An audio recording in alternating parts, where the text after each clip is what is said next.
Assalamualaikum warahmatullahi wabarakatuh. Selanjutnya akan saya jelaskan tentang contoh soal dari program linier, yaitu menyelesaikan masalah yang berkaitan dengan program linier. Berikut adalah contoh soalnya.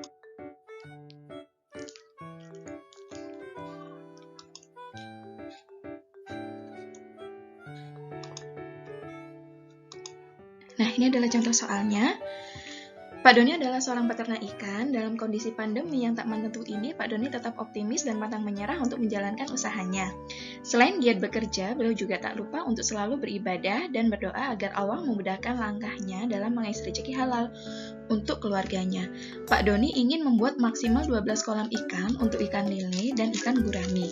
Kolam ikan lele memerlukan lahan 20 meter persegi dan kolam ikan gurami memerlukan lahan 40 meter persegi. Sedangkan lahan yang tersedia hanya 400 meter persegi. Setiap kolam ikan gurami menghasilkan keuntungan 10 juta rupiah dan setiap kolam ikan lele menghasilkan keuntungan 6 juta rupiah. Tentukan keuntungan maksimum yang dapat diperoleh oleh Pak Doni. Nah, ini adalah salah satu contoh dari program linier, masalah nyata yang berkaitan dengan program linier. Nah, anak-anak kan sudah belajar sebelumnya tentang menentukan daerah penyelesaian SPT-LDV, lalu membuat model matematika, lalu tentang menentukan nilai optimum. Nah, sekarang apa yang sudah dipelajari anak-anak pada pertemuan-pertemuan sebelumnya, nanti itu kita akan gunakan untuk menyelesaikan soal cerita seperti ini. Nah, bagaimana langkah-langkahnya? Simak penjelasan selanjutnya. Nah, berikut penyelesaiannya ya, ada 3 langkah. Yang pertama, kalian harus membuat model matematika terlebih dahulu. Terus yang kedua, kalian menentukan daerah himpunan penyelesaian dari fungsi kendala. Karena sebelumnya untuk model matematika di program linier, secara garis besar ada 2 ya, ada fungsi kendala dan fungsi objektif. Nah, selanjutnya yang ketiga, gunakan metode uji titik pojok untuk menentukan nilai optimum. Nah, ketiga langkah ini sudah kalian pelajari sebelumnya di pertemuan-pertemuan sebelumnya. Oke, kita lanjutkan.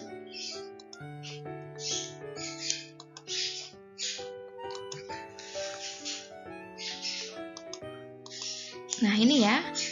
Ini adalah soalnya. Langkah pertama tadi kan kita harus membuat model matematika terlebih dahulu.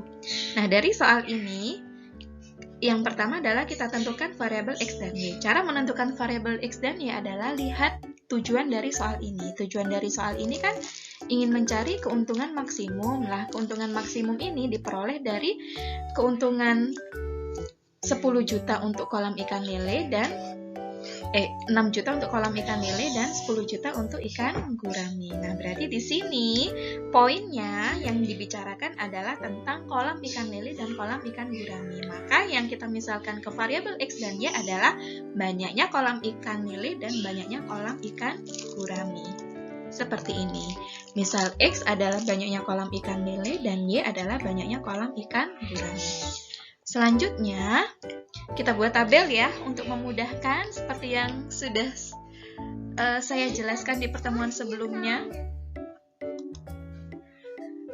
Nah, ini ya, kolam ikan lelenya adalah sebagai X, sedangkan kolam ikan guraminya, banyaknya kolam ikan gurami dimisalkan Y. Nah, di sini jelas ya, indikator syarat yang harus dipenuhi adalah yang pertama adalah di sini diketahui di soal adalah luas lahan yang tersedia. Nah, setelah itu yang kedua adalah banyaknya kolam ikan. Karena Pak Doni hanya ingin membuat maksimal 12 kolam ikan. Maka di sini indikator syaratnya adalah luas lahan dan banyak kolam.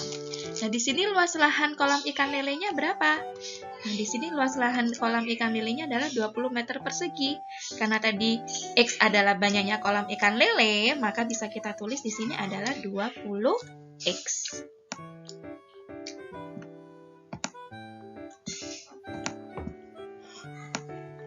Nah, selanjutnya untuk kolam ikan guraminya memerlukan lahan 40 meter persegi, berarti bisa kita tuliskan di sini adalah 40Y. Nah, di soal lahan yang tersedia hanya 400 meter persegi, berarti luas lahan ikan lele dan luas lahan ikan gurami harus kurang dari sama dengan 400 meter persegi, karena hanya tersedia 400 meter persegi. Berarti tanda pertidaksamaannya adalah kurang dari sama dengan 400. Nah, selanjutnya tentang banyaknya kolam. Nah, di sini Pak Doni hanya ingin membuat maksimal 12 kolam ikan. Nah, tadi kolam ikan lele banyaknya kolamnya kita misalkan sebagai X, sedangkan banyaknya kolam ikan gurami kita misalkan sebagai Y, di mana banyak kolam yang ingin dibuat maksimal 12. Berarti tanda pertidaksamaannya adalah kurang dari sama dengan 12. Oke. Berarti fungsi kendala yang kita dapatkan adalah 20X plus 40Y kurang dari sama dengan 400. Nah, ini kalau saya sederhanakan menjadi sama-sama dibagi 20 ya, menjadi X plus 2Y kurang dari sama dengan 20. Selanjutnya adalah banyaknya kolam, bentuknya adalah X plus Y kurang dari sama dengan 12. Nah, selanjutnya ingat ada syarat non-negatif, karena banyaknya kolam tidak mungkin negatif, berarti X lebih besar dari sama dengan 0, dan Y lebih besar dari sama dengan 0. Oke, selanjutnya adalah fungsi objektif. Di sini jelas ya untuk fungsi objektifnya.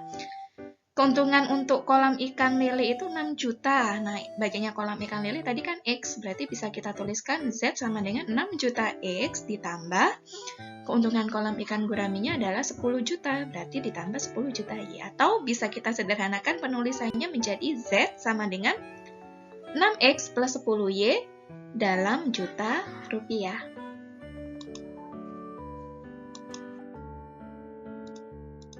Nah, selanjutnya adalah kita gambarkan daerah himpunan penyelesaian dari fungsi kendala, karena fungsi kendalanya yang berbentuk SPTLDV. Nah, kita gambarkan ya, berarti langkah pertama, ubah dulu. Nah, ini kan ada pertidaksamaan. Nah, ini diubah dulu ke dalam bentuk persamaan ya. Yang pertama berarti kita punya X plus 2Y sama dengan 20. Lalu kalian cari titik potong terhadap sumbu X dan sumbu Y.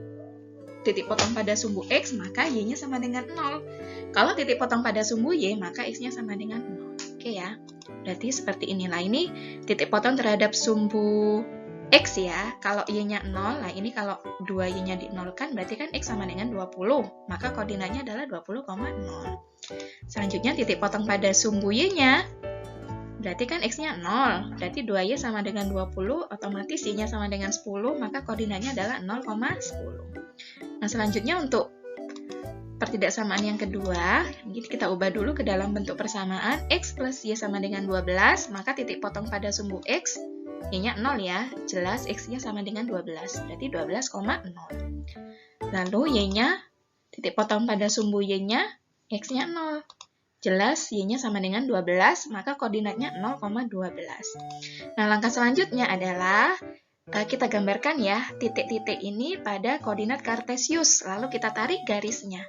Nah, yang pertama adalah 20,0 dan 0,10 ya, persamaan garis yang pertama. Oke, kita tarik garisnya. Nah, seperti ini ya.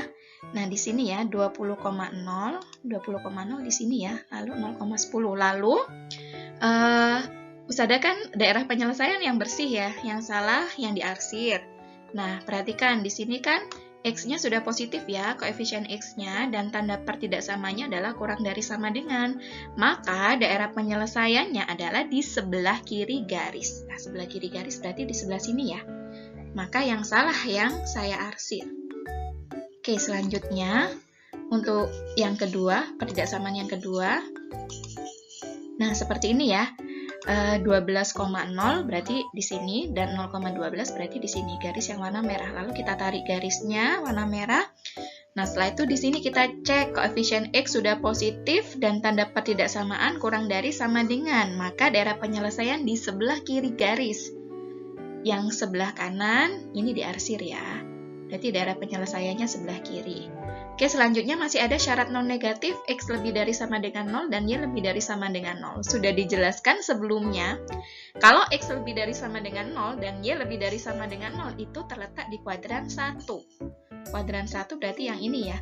Berarti kan di sini daerah penyelesaiannya awalnya kan seperti ini, yang putih kan ada di kuadran 2, 3, 4 juga ada daerah penyelesaiannya kan. Karena ada syarat non negatif seperti ini, berarti daerah penyelesaiannya lebih kecil lagi, hanya ada di kuadran 1. Jadi seperti ini. Nah, seperti ini ya, Nak. Jadi ini adalah daerah himpunan penyelesaian. Oke ya.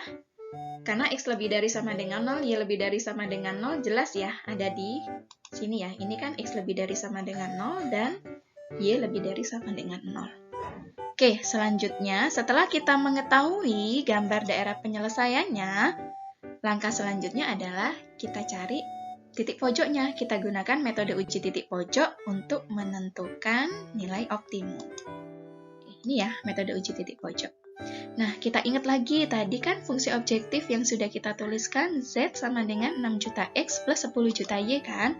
Dan ini adalah gambar daerah himpunan penyelesaian yang sudah kita gambarkan.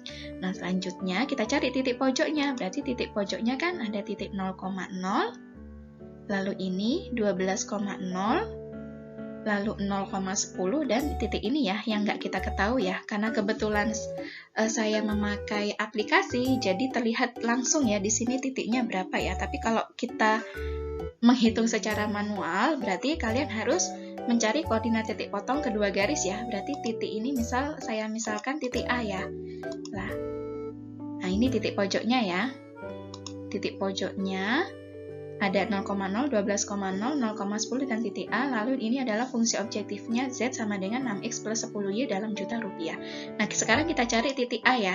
Cara mencari titik A adalah kita eliminasi substitusi dua persamaan garis. Karena di sini jelas ya, titik A adalah titik potong dari garis warna merah dan garis warna biru.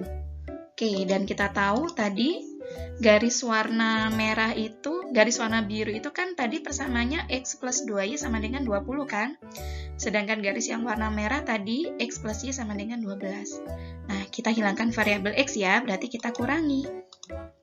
Berarti kita menemukan Y sama dengan 8, setelah itu kita substitusi ke X plus Y sama dengan 12, Y-nya diganti 8, berarti kita punya X sama dengan 4. Oke, berarti kita punya titik A-nya adalah 4,8.